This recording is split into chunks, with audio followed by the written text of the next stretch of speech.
need to find this place or we'll be late. Make a left on Astrology Avenue. Oh, I'm sorry, I meant right. It should be right here. 444 Spearway. Oh, turn. It looks like Renee. Yay, we're on time. The James and Kellee Show. Great, let's start the show.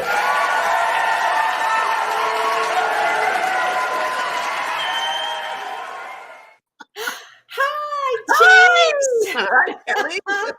Oh my gosh, how are you this evening? I'm very well, thank you. And I just, you're hot over there, the 90 degrees. Yeah, it's around 90. It's something like that. In fact, it was so hot that we had to get our dogs kind of marine buzz cuts. Oh, wow. Yeah, Wow. yeah, it's hot on the dogs. How was your super moon experience? I never asked you that. Oh, did you not receive? Did you see the super moon thing I sent you about moon glow?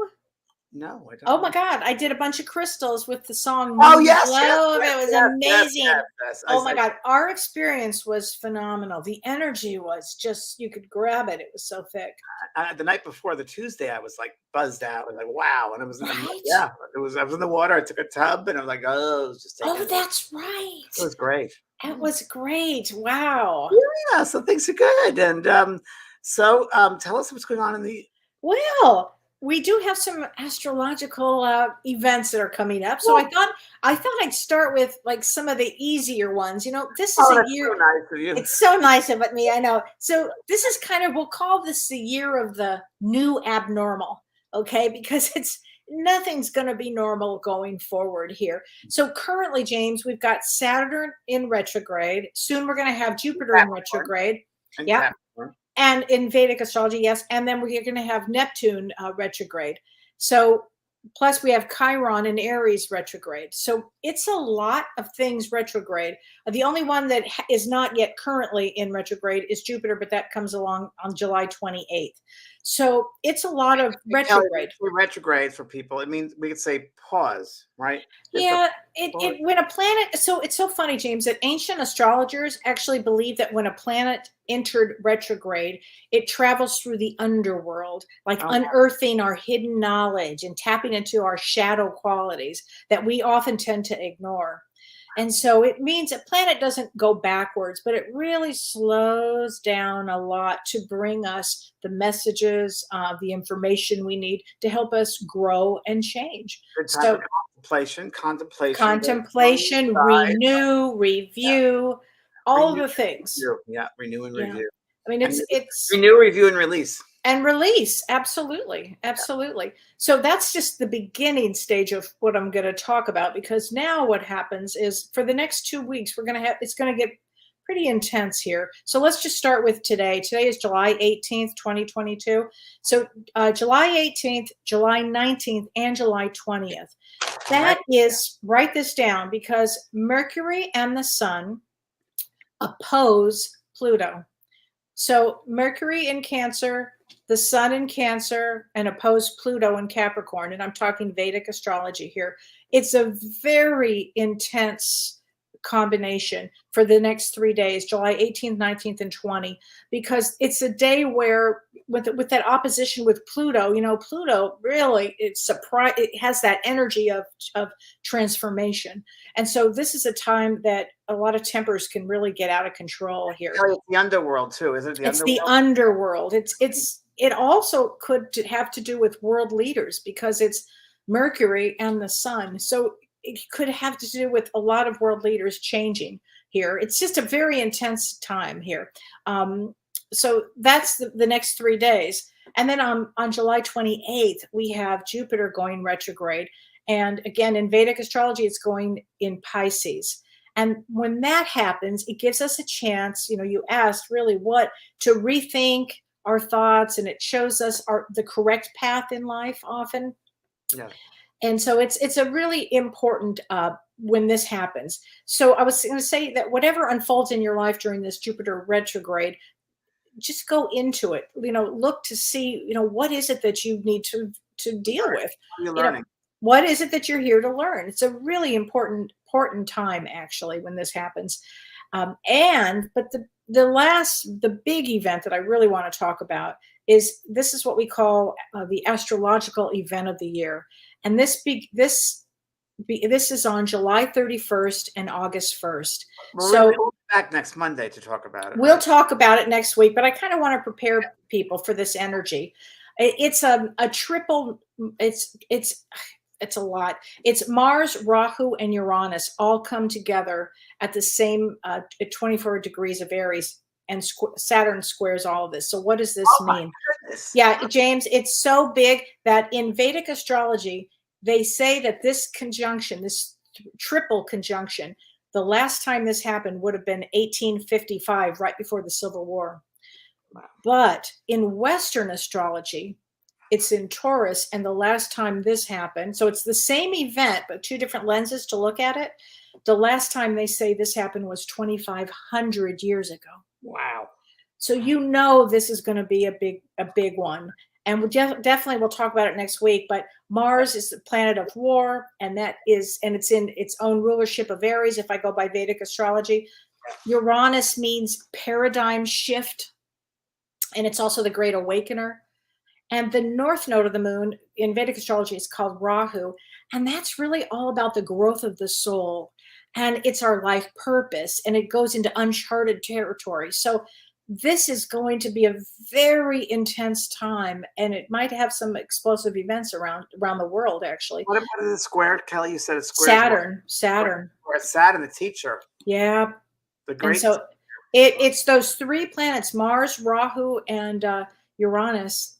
So there's no way with that combination of those aspects something can't happen. It's correct. It may not happen on July 31st or August 1st, but it's rumbling. It's right there, and we're headed into that energy. So if the energy feels oppressive or intense or whatever. You mean more? Well, this next several days until we get out. Exactly, James. Need more? I feel like I'm under a giant's foot sometimes. Like, I know, right? Whoa. These are rough seas. Yeah. These are rough seas. Rough seas. But what's amazing is that it's all about transformation. And we have an incredible guest on that's going to help us with that. No accidents. And I met this lovely, lovely soul, this teacher, this master teacher. When I was taking a retreat in Mexico, I was traumatized getting to Mexico, as a lot of you know. And I do know. It was awful. It was awful. And I met this lovely lady at a meditation. We were offering a meditation group at this retreat center, this spa. It was called Rancho La Porta, and I'd never met her before, but yet she walked in the room and I saw her, she saw me, we just acknowledged each other. But she brought us, about 50 of us, through a wonderful meditation and deep healing. And one of the things she talked about was in that time, your future self. And it changed my trauma. I was really traumatized by my trip there, to hope. And the title of my next book is called The Art of Hope. And it's because of our guest here that did that. And since then, we just connected. We knew each other right away. And I've been to her place up near Santa Barbara. And she's an amazing, incredible being and master teacher. And her name is Anne Van de Water. So Anne would like to bring you on board here. And there she is. Hi, Anne. Hi, Anne. I want to diminish you by giving them the correct title. So how would you title what you do? Because you do so much. Well, I have to whittle it down to I'm a life and a business coach, a health and a wellness teacher, and a spiritual guide. Wow. So much more. There's so much more. The essentialist version of it. Oh my God. I love that you say you're a transformation junkie. I am. I have one mentor at the beginning of every single workshop or seminar he does, and he says, is anyone going through a transformation right now? And my answer is always, when are we not going through a transformation? It's just the nature of existence. Right. True. Right. And you specialize also in human design. Tell us about that. Yes. So my work is called True Self-Mastery. And one of the tools that I use when I work with my clients and students is something that I call True Self-Mastery readings. And it's a blend of human design, the gene keys, and the north and the south node of astrology. It's the most ancient wisdom and the most modern wisdom put together. Vedic astrology, Western astrology, the Kabbalah, the energy systems of the East, quantum physics, and the I Ching. And my work is all about helping people to become masters of being their truest, deepest, highest self, and to slough off all of the not true self energy. And so these bodies of wisdom, when I combine them all together, is one of the ways that I help people by giving them, it's kind of like your blueprint, your cosmic blueprint, or the owner's manual that you wish you'd been given, or your parents wish that they'd been given when you were born, so that you can stay aligned with who you truly are and why you're truly here and what matters most to you, so that you can then bring your gifts and make a positive contribution on the planet. Right. And so they're not wasting their lifetime. That's right. Because it's so precious. The chances of even having this lifetime it's such a miracle. And to be able to stay connected to who you really are is one of the great victories of this life. So that's one of the tools that I use to help people.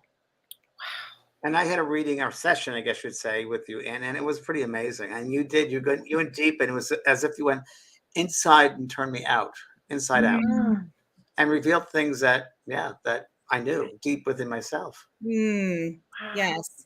And that's what's so amazing about these systems of wisdom, and also just being in the presence of someone who, all I really want for everyone is to be connected to your true self, because it is the best feeling in existence. And the number one regret of the dying is that they didn't live a life true to themselves and didn't relate with people, places, and things as their authentic self. So when we can be in the presence of people that just are fully loving us and supporting us and being who we truly are, it's just a balm for the soul. And it's so healing for any trauma that we've experienced where we haven't been loved and supported for being who we are.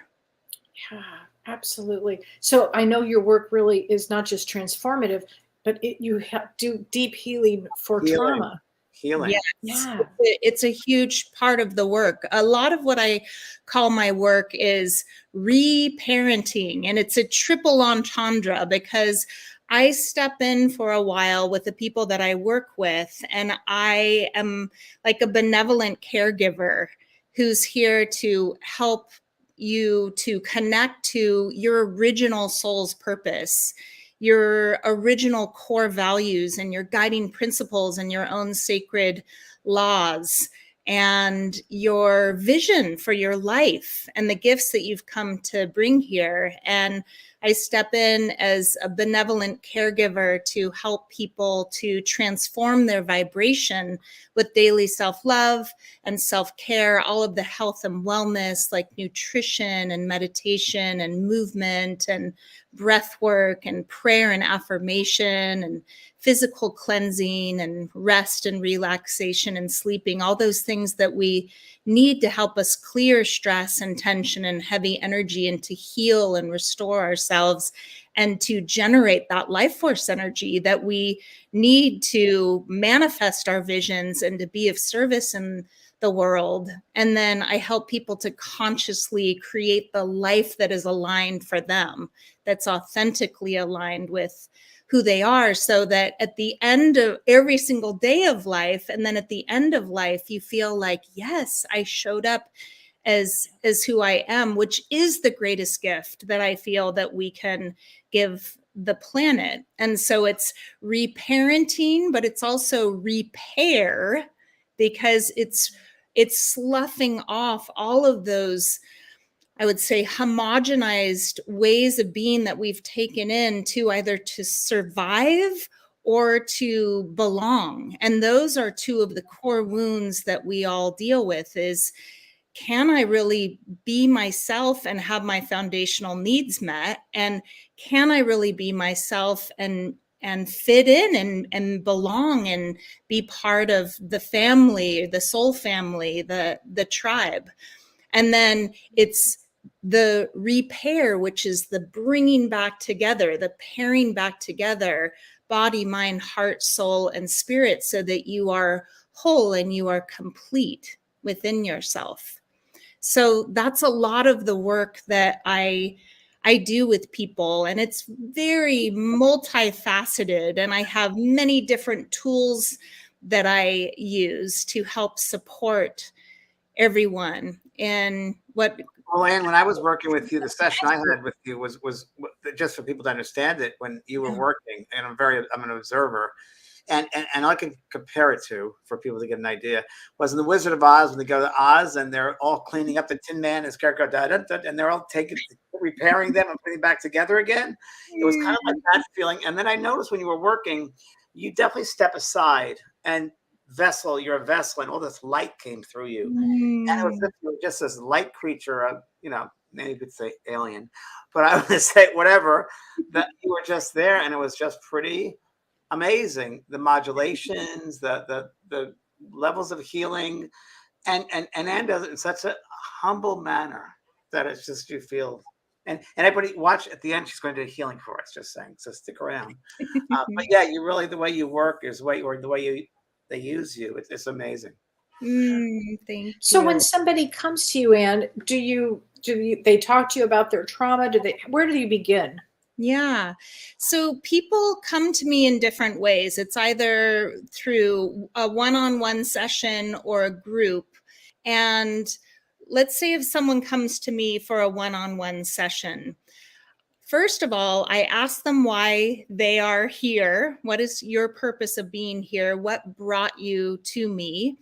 And then I ask, what is really troubling you? What is most challenging for you in your life right now? Because that's usually why we ask for help, is because we're experiencing a problem, we are going through a trauma, we're experiencing an upset, and I want to know about where people are and be able to support them in that. And then I ask, what do you most want to clear and release and let go of? And then what do you most want to heal or harmonize or reconnect with? And then what do you want to create? What do you want to manifest in your life? And then I say, 1 year from now, how do you want your life to be? And then we go all the way to the end of life. And I have people visualize that at the very end of their life, they're looking back on their whole entire life and they feel like, wow, I did it. Mission accomplished. I can let go now with peace. And then we go into what I call authentic alignment, which is I help people to create their one-of-a-kind, unique life purpose statement. And our life purpose, a lot of people think that it's our vocation, but I like to think of it as what deeply fulfills us 24/7, no matter where we are and who we're with. Despite the changes that always are happening in life, it's like who we know ourselves to be at the core of our being. And then I help people to get clear about their core values or their guiding principles, their own golden rules. Then I help people get clear about their message that they want to remind themselves of every single day so they stay on track with themselves, and that they feel is so important that they would share it with others, because we all are messengers and we're all constantly communicating with each other. And then I help people get clear about their big vision for their life, for every single area of their life. What do they want to create? And if we think of our lives as like the tree of life, I consider those 4 things to be the root system. And then I help people to create their trunk. And the trunk of the tree is all of the health and the wellness, the daily self-love and self-care, and what I call self-worth practices that we do to take care of ourselves physically, mentally, emotionally, on a soul and on a spiritual level. And I call that vibration transformation. It's how we transform our vibration so that we're a vibrational match for our purpose and our values and our message and our vision. And then from there, we grow the limbs of the tree, which are all the different areas of our life, our home, our relationships, our vocation, our finances, our personal development, our travel and adventure, our creative expression and hobbies, and then our soul and our spiritual life. And the reason that I use that model of the tree is that we know that we, just like nature, go through all of these different seasons of our life. And sometimes the branches of the tree have fruits and flowers, and we feel like, wow, everything's amazing. And then sometimes we go through winters where we're like, whoa, the limbs are kind of bare. And just like nature, if we can remember to take care of our daily physical, mental, emotional, soul, spiritual wellness, and if we can stay connected to those 4 roots of our purpose, values, message, and our vision, then we stay connected. Then we stay grounded. Then we feel like, okay, just like you were saying earlier, like, okay, kids, there's some waves that are coming. Mm-hmm. But if we can stay grounded when those big waves and those big winds come, then we can feel like everything's okay. And I really feel that that is a key on the planet right now, because we are in a massive awakening. We are in a huge ascension. We are in a transformational portal that is off the charts. And we need those things that are like, oh, chop wood, carry water, grounded, rooted, yes, stable, steady. It's true. Yeah. Wow. Boy, I so understand what you were talking about with the fruits on the trees. I live now on a farm. I'm from Los Angeles, but I live now on a farm out in the rural Wisconsin. And I walked out today and I've got apples on the tree, which I'm so happy to see. And I've got grapes forming in, in our grapes where we have our grapes, and tomatoes are growing. And, in 4 months or 5 months, they won't be there. That's right. So I love the way you said that. Oh my gosh. And you also work with, I think you work with radionics. Is that right? That's another very esoteric. What is that? I don't know what that even is. I have a magical machine that can send frequencies to people that will balance out imbalances. And what I've learned about it is that it works best when you combine it with everything that I just talked about. Sure. And it's not I don't consider it a magic, the magic bullet. I don't like that. The magic wand. Okay, that's better than bullet. Yeah. But bring bullets into the conversation. But I only do that work with people when they've done a lot of foundational work with me, sure, because it activates 0 point energy. 0 point energy is the energy that clears what's not harmonious, balances what is, and activates what is needed. Oh, we could call that like Pluto. Like it just doesn't care. Boom. Yes.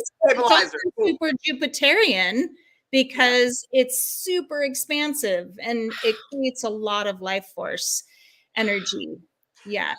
I'm going to interrupt you if you don't mind, because there was an interesting conversation we had right before we went on, and Kelly's doing a workshop on Lemuria. And I was driving to see my puppies the other day, and I had to call Kellee up because it said, "You're not going to believe what I'm seeing right now. There's a place called the Fellowship of Lemuria Fellowship." And Kellee looked it up and got a lot of information and said to Anne about Lemuria, and she goes, wait, no, Anne said, no, she brought up a cup, or what is that? A Lemurian cup, a Lemurian. I call this is my crystal chalice that I'll play in a little bit, but I always call it my Lemurian sound crystal chalice. Well, then we started having this really deep conversation about our lifetimes in Lemuria. Yes. And you said you felt like this is the work that you do there. And I feel the same way about it. Yeah, the work that I do on the planet right now is the exact same work I did in Yeah. Lemuria. And I remembered my Lemurian lifetime when I was on the island of Bali, one of my favorite islands on the planet. And I was doing a breath work ceremony with one of my best friends, Christabel Zamor of Breath of Bliss. And in this ceremony, I remembered my lifetime in Lemuria. And it was my role in Lemuria to greet every soul when they were born and to say, welcome. Huh. Wow. We're so happy you're here.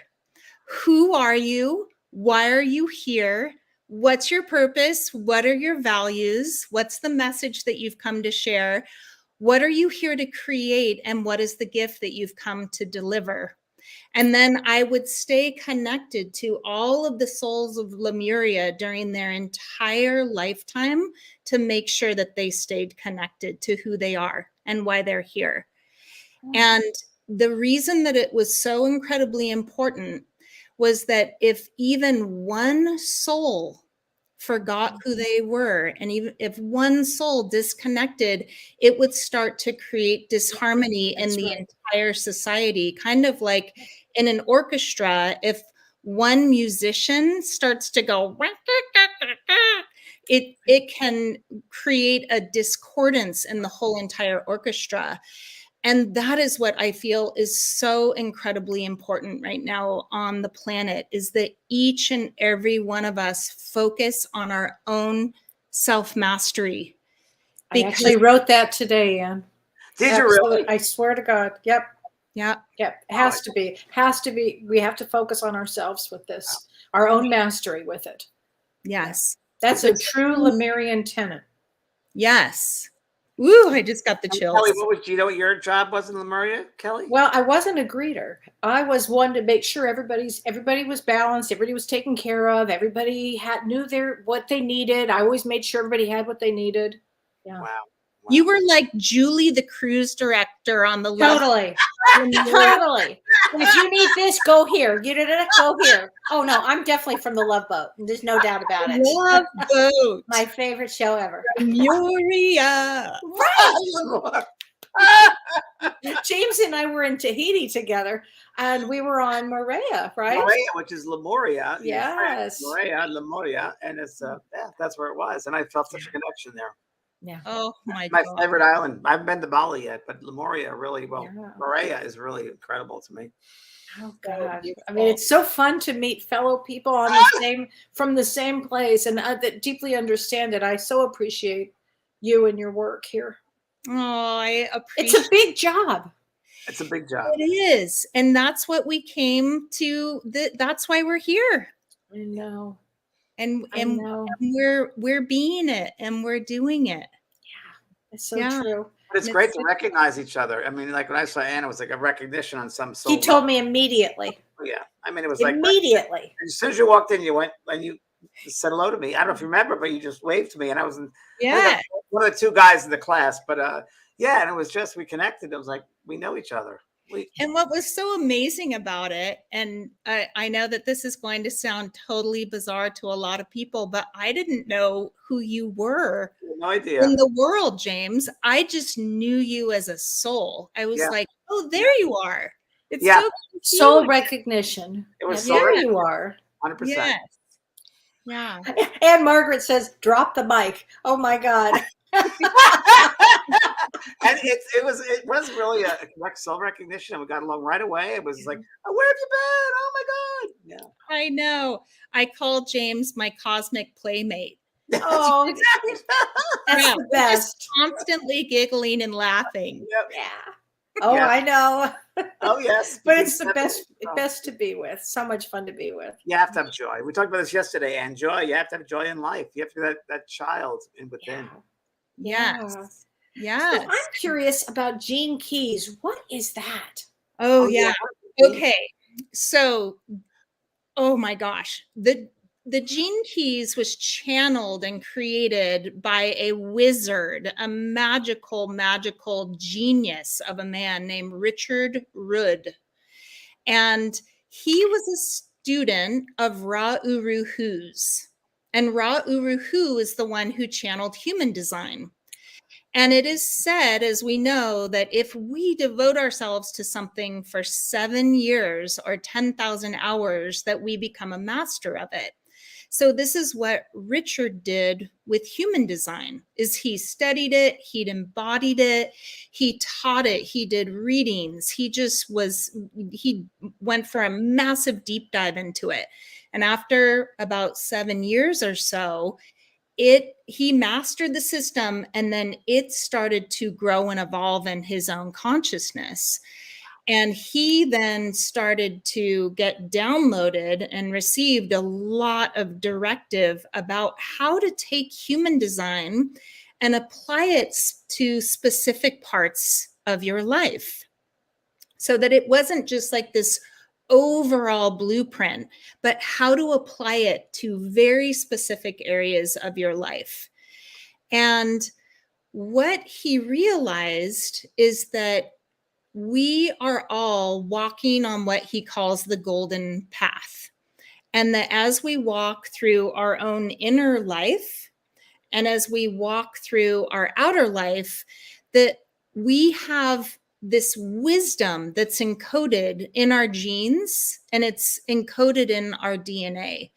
And within our DNA and within our genes, we have all of these different frequencies.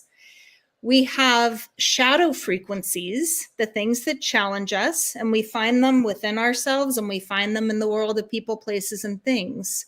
We also have gift frequencies, which are our higher potential. And we have what he calls cities or superpowers that we develop as we walk through the path of our life and become conscious choosers of the vibration that we take on, either in our beliefs and our thoughts, our feelings, our words, our actions, our ways of relating to people, places, and things.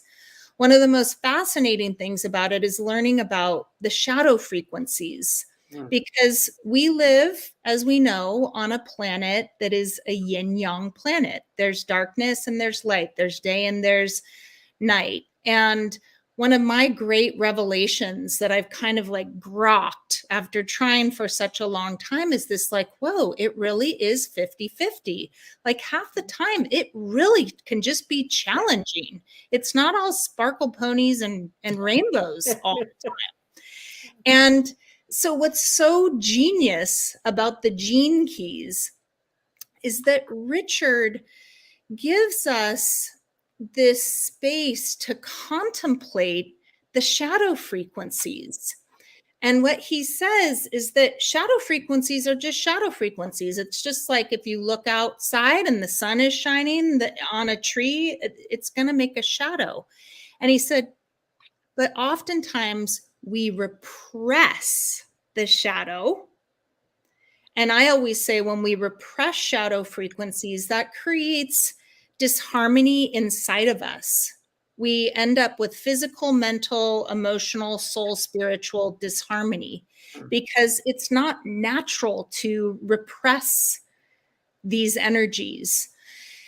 And of course, we repress them because we don't know how to process them. And that's a very natural thing, or we don't have the love and the support or a benevolent person there who is creating a sweet and sacred space for us to be present with the challenges that we're facing. He says the other thing, though, is that we can react to shadow frequencies. And I always say this creates a lot of drama or disharmony in the external world of people, places, and things. So we've all know what it's like when we're like, no, I can't feel that. I can't feel that. And then you end up feeling, very repressed or depressed, or you totally freak out and you say, oh, no, you didn't. And then it creates this massive drama with the people in our lives. And so the third thing is this, I'm going to sit with the shadow frequency. And some of my favorite sayings are pressure makes diamonds, irritation makes pearls. Out of the out of the mud comes the lotus. No storm, no rainbow. But what happens when you bring your higher potential, when you bring your gift, it could be tapping. I love, appreciate, and accept myself just the way I am, even if I'm sad, even if I'm angry, even if I'm scared, even if I'm frustrated. I love myself, and I'm going to be here with myself. That's not repressing, and it's not reacting. It's just being there and bringing your higher potential, bringing your love, bringing your compassion, bringing your presence to the shadow. And when you can do that, that is what creates the pearl. That's what creates the gem. That's what your capacity to just be there in that moment with yourself. And that's what creates our superpowers. And that's what creates our cities. So the Gene Keys is about walking through life, through your life's work, on your evolutionary path, taking care of your health and wellness, staying connected to your purpose, walking through your relationships with people, places, and things, and then bringing your work out into the world so that you have true prosperity, which isn't only financial. It's like a prosperous soul where you feel like I am giving my gifts in the world. And there's reciprocity because I'm bringing the value of all of the things that I've faced that have been so challenging personally, and I have alchematized them and I've transformed them into these gifts that I can give to others because I've walked the path before you.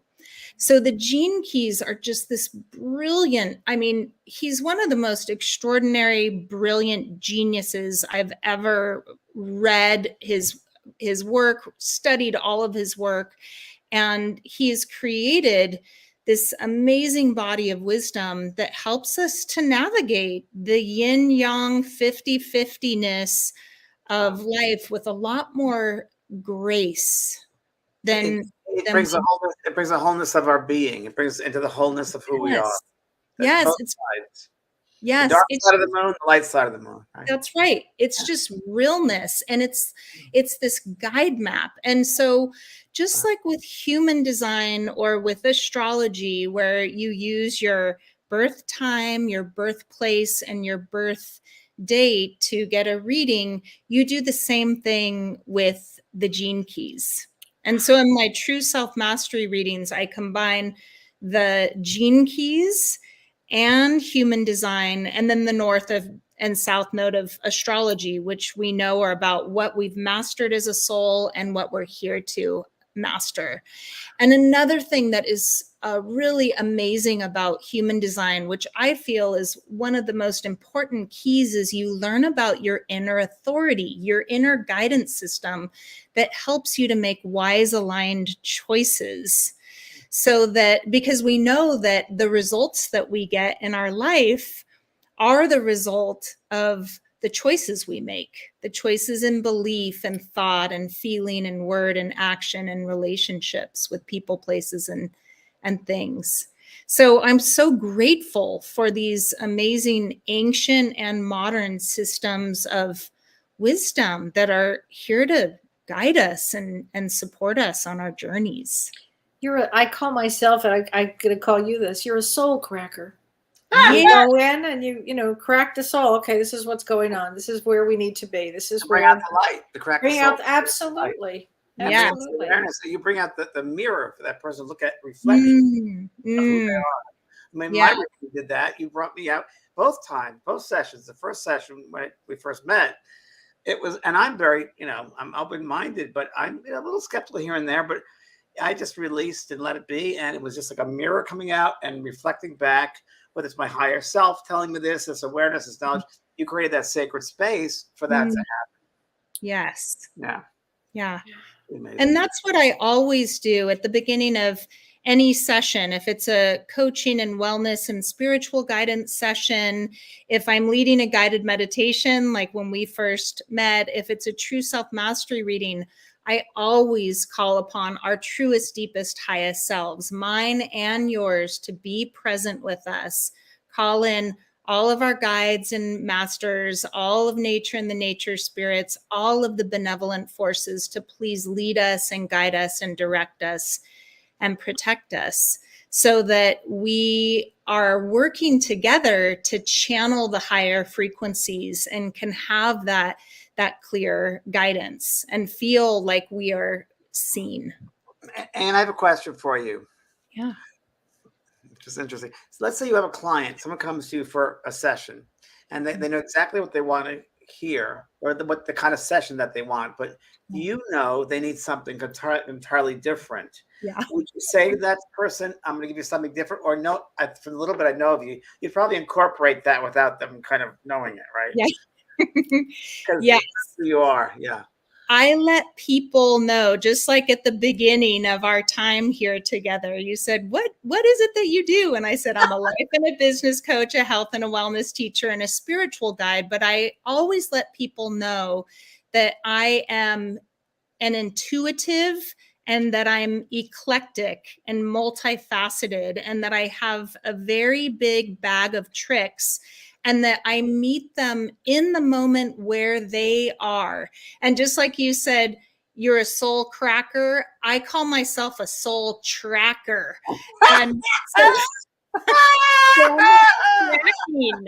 And I say, I never know what's going to happen. This is not preordained. I haven't figured out, no class, nothing is ever figured out before I do it. I arrive and I tune in with that individual soul or those groups of people, and I ask to be a channel, and I ask to be led and guided so that I use the tools that are going to help them to receive the information that they need and to help solve the problem that they are experiencing, and ultimately reconnect with themselves, because that is the best feeling in the world. And I never, ever know what's going to happen. And that's what makes it so much fun. And Anne, one of the greatest things about you, which I only know a short time, but I know this. I know your soul.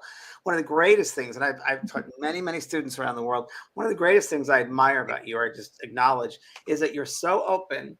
You're completely open to receiving however that vessel is going to be receiving. You put no limitations on there. You don't close. You're completely it's not even a human thing. You're just completely open to that soul. And I haven't met many people like that. And I want to add something to that, James. And you're solid. You're very grounded. Grounded. Yeah. Yeah.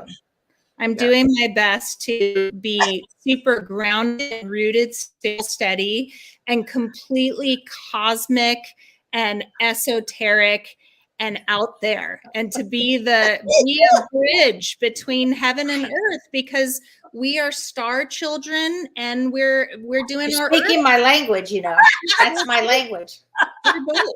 Yeah. And you know what? I don't want to choose. So I'm exactly. And you don't need to. No. You did enough by choosing to be here in this lifetime. Yes. It's so you can do it all. Kellee White Soul Cracker would be a great title for your book. There you go. And then you could come out with a line of crackers. I wasn't. I was a professional chef. I could do that. Me too. We just start from the very beginning and then just. I know. Okay, You're James. you and James were like two of my new besties. Oh my God! I'm stunned beyond. I have to ask you, what is an essentialist? Oh, okay. So I used to be a maximalist. Like I had everything in the material world. And then natural disasters taught me to not have so much stuff and not be so attached to stuff. So it took a while, but I became a minimalist. And then I started calling myself an opulent minimalist because, as you can tell, it kind of, I think like I only have one pair of shoes kind of person. I'm like, I have the coupes, but I have them in 4 different sizes, right? So then it was actually on that trip to Rancho La Puerta when I met James that there was another teacher there, and he was teaching about, I thought he was a minimalist, and I said, are you a minimalist? And he said, no, I'm an essentialist. And I realized, oh, that's what I am. I have what is essential. So I switched my title to I'm an opulent essentialist. That's great.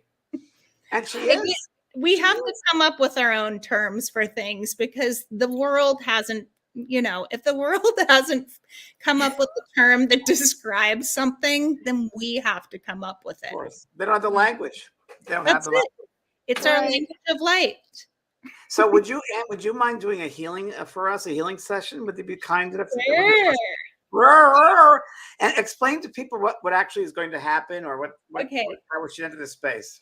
This is a handheld crystal chalice, and I'm going to be playing it, and I'm going to be chanting. And I'm wondering, what do you, Kellee, feel would be the best medicine, the best energy to bring onto the planet right now to help balance and harmonize these cosmic frequencies? Going with compassion. Okay. Nice. So I am then going to sing a beautiful song for Kuan Yin, the goddess of love and compassion. And I'm going to sing Om Mani Padme Hum, which is a Buddhist chant that means the jewel in the heart of the lotus. So this is this brings in the energy of love and compassion as we all go through the mud and bloom our lotuses and go through the pressure that makes the jewels and the diamonds that we all are.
compassion, forgiveness, gratitude. Wow.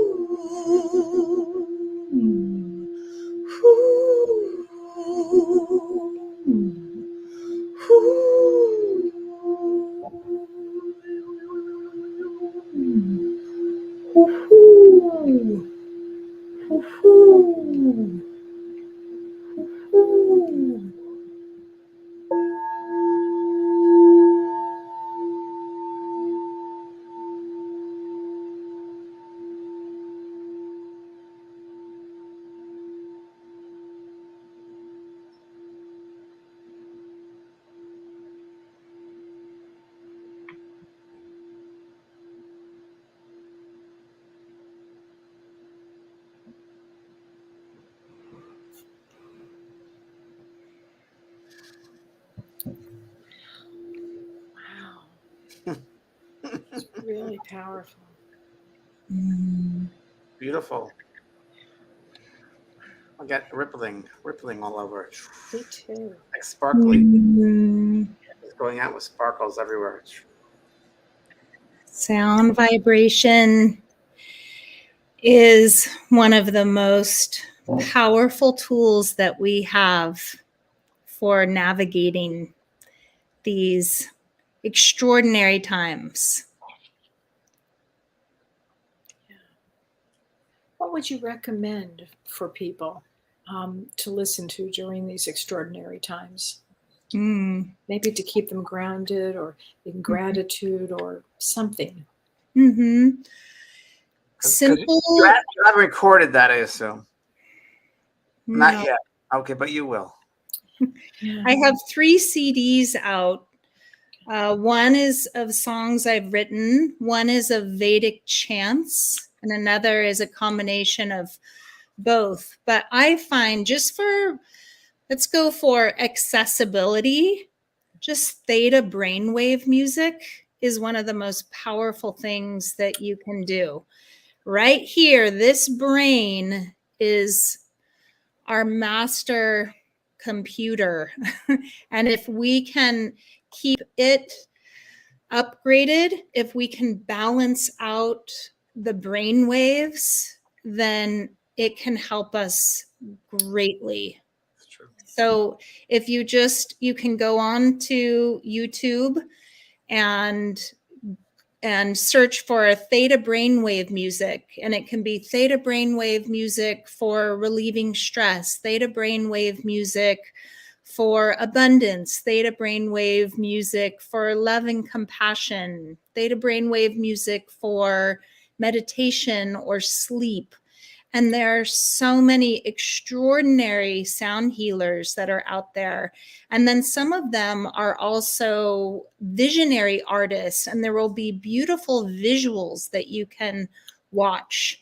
I've done it for the past week, actually, on my YouTube, my living room. I put theta wave music on, and I've seen the illustrations, and they have it for everything: sleeping and healing and nervous tension and stress. So yes, and just validation, and thank you. Yeah. Yes. Is that weird? That's so weird. But it's not. I call it synchro destiny. Synchro destiny. That's great.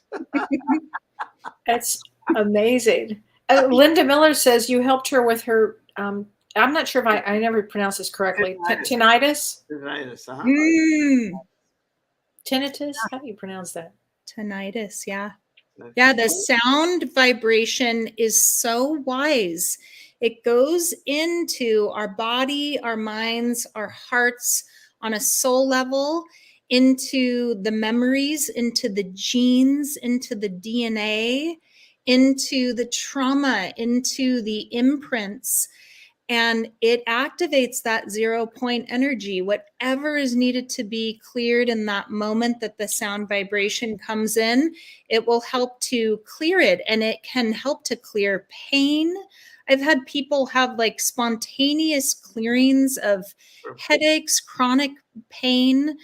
It is super healing. So you can feel this light emanating, the vibration emanating through you, balancing and harmonizing you.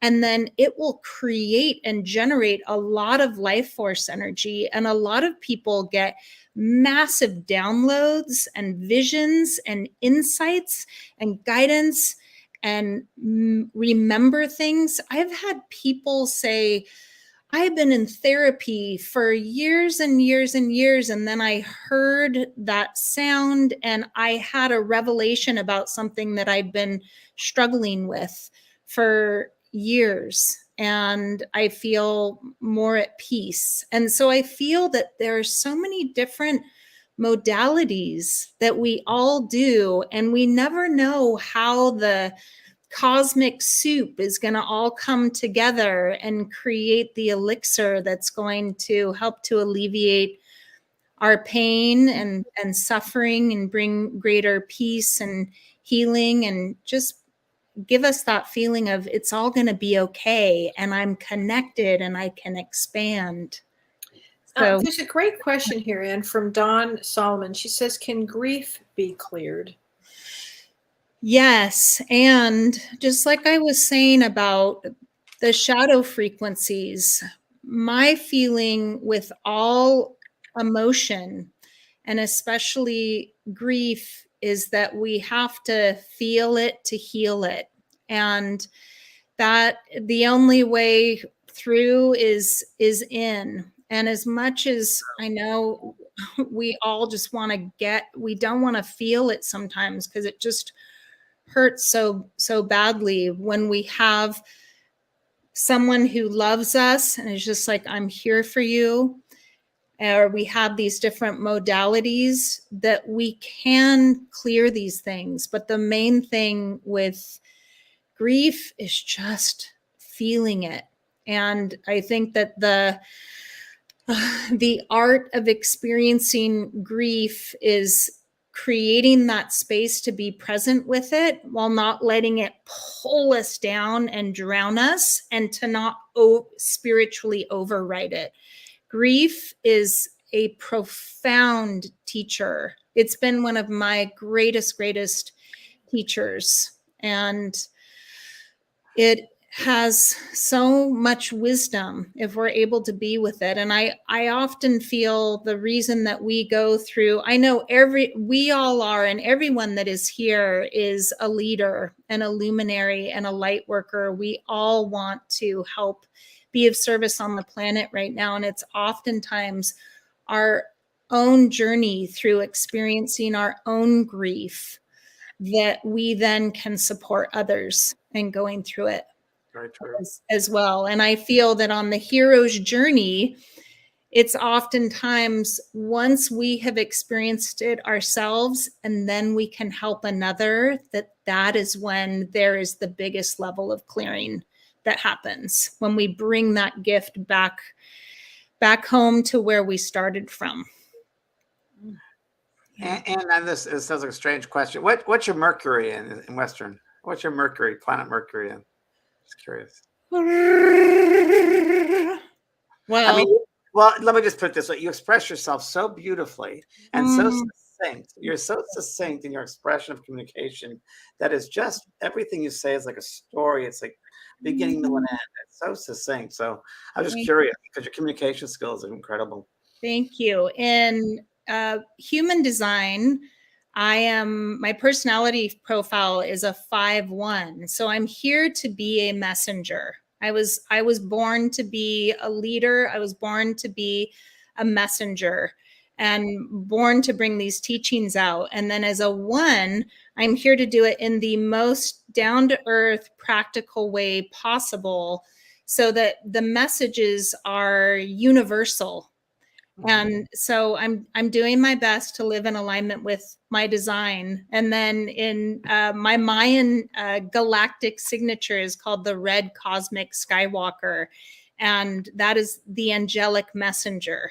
So these are all things that are that I chose on a soul level. And I know that we all have chosen different things to embody on a soul level, and being a communicator and a messenger is one of mine.